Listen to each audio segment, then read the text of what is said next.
कुल मिला जुला के मैं इतना ही कहना चाहूंगा कि बहुत ही फायदेमंद सौदा है अच्छा। किसानों के लिए। और आने वाले दिनों में मुझे आश्चर्य नहीं होगा अगर 2-3 वर्षों में ये सबसे टॉप वैरायटी बन जाएगी। अच्छा, ऐसा कहना है आपका। हमारा कहना है।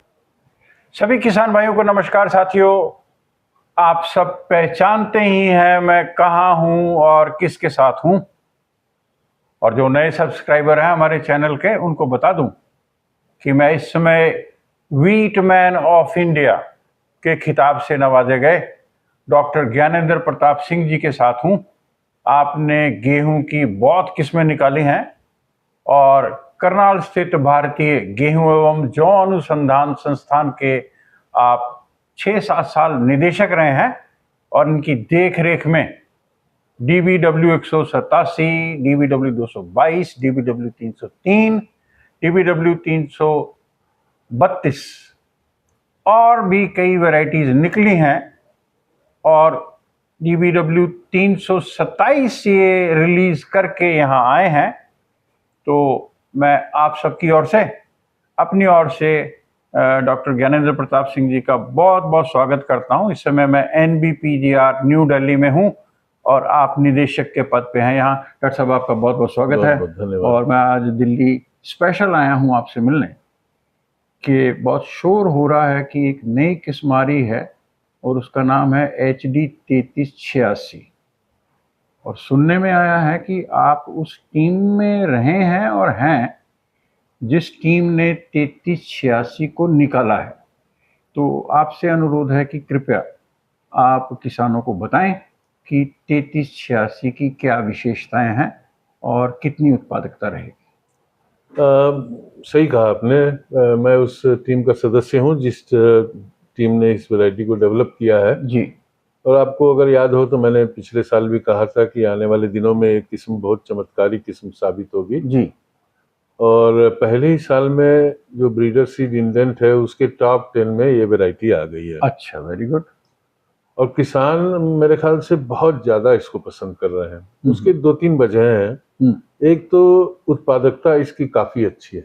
नवंबर में लेने के बावजूद इसको आप आराम से 70-72 कुंटल का उत्पादन, 75 कुंटल तक का उत्पादन ले सकते हैं। ये औसतन है। औसत जी।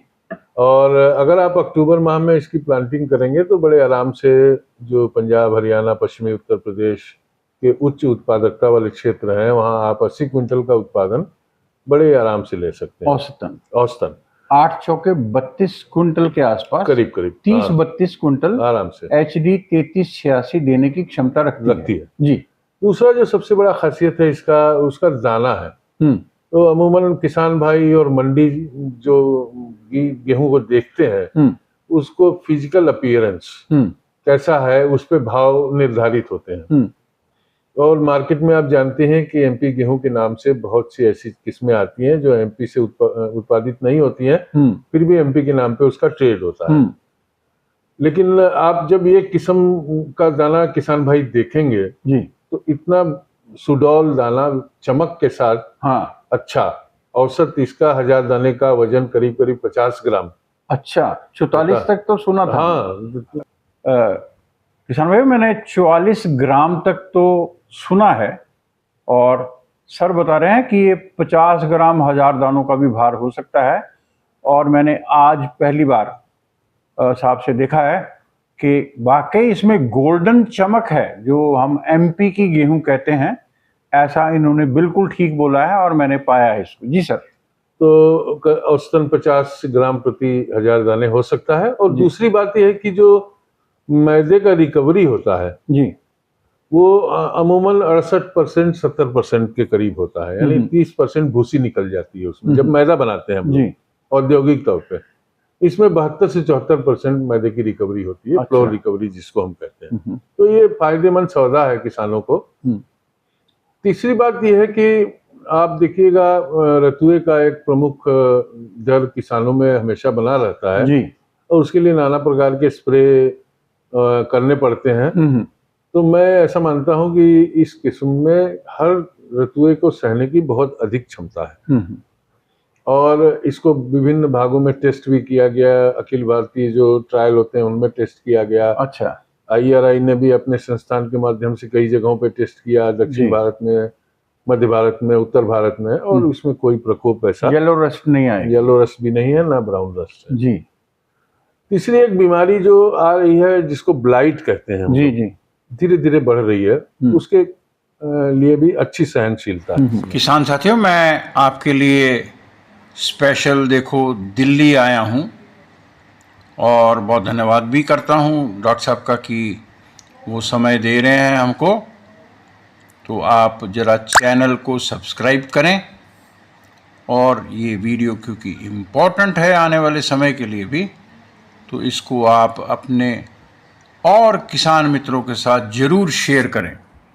कुल मिला जुला के मैं इतना ही कहना चाहूँगा कि बहुत ही फायदेमंद सौदा है किसानों के लिए, और आने वाले दिनों में मुझे आश्चर्य नहीं होगा अगर 2-3 वर्षों में ये सबसे टॉप वैरायटी बन जाए। अच्छा, ऐसा कहना है आपका? हमारा कहना है। किसान भाई, आप सुन लें कि डॉक्टर ज्ञानेंद्र प्रताप सिंह जी महारत रखते हैं गेहूं में, और अब तक जहां तक मुझको याद है 30-40 गेहूं की किस्में निकालने में ये टीम मेंबर रहे हैं या लीडर भी रहे हैं।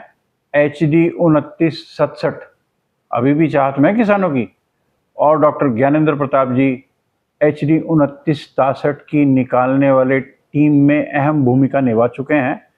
अगर ये कह रहे हैं कि आने वाले 3 सालों में ये अपना वर्चस्व दिखाएगी, तो आप इसकी तरफ भी थोड़ा सा सोचें कि आने वाले समय में ये आपके लिए लाभकारी हो सकती है। डॉक्टर साहब, आप किसान भाइयों को कोई संदेश देना चाहें? किसान भाइयों को संदेश यही है कि HD 3586 जो किस्म है वो इसी मौजूदा साल में रिलीज हुई है। तो पिछले सीजन में हमने जिन किसान भाइयों को थोड़ी थोड़ी मात्रा में बीज दिया था वो तो अपना बीज लगाएंगे इस बार, परंतु मार्केट में बहुत से बीज मिलेंगे और उनकी डुप्लीकेट बीज हो सकते हैं। अगर किसान भाई ऐसे बीजों का इस्तेमाल करेंगे तो फिर ये हमारी जो मेहनत है वो खराब हो सकती है। इसलिए मैं यही कहूँगा कि जरा सावधानी से बीज लें, और जहाँ तक बीज की बात है, अगले साल इस सीजन के बाद हम काफी मात्रा में बीज उत्पादन करा पाएंगे, जिससे सब किसान भाइयों को अच्छी क्वांटिटी में बीज उपलब्ध होगा। किसान भाइयों, आप पूरी विश्वसनीयता से ही गेहूं के बीजों को खरीदें। मैं आपकी ओर से और अपनी ओर से डॉक्टर ज्ञानेंद्र प्रताप सिंह जी को बधाई देता हूं कि उन्होंने एक बहुत अच्छी किस्म निकाल दी है आप सबके लिए, और उनका शुक्रिया भी करता हूं कि उन्होंने बहुत व्यस्त होते हुए भी, दिल्ली में बहुत काम रहता है साहब, मेरे को समय दिया है। आपका सर बहुत बहुत आभार, शुभकामनाएं, नमस्कार। धन्यवाद।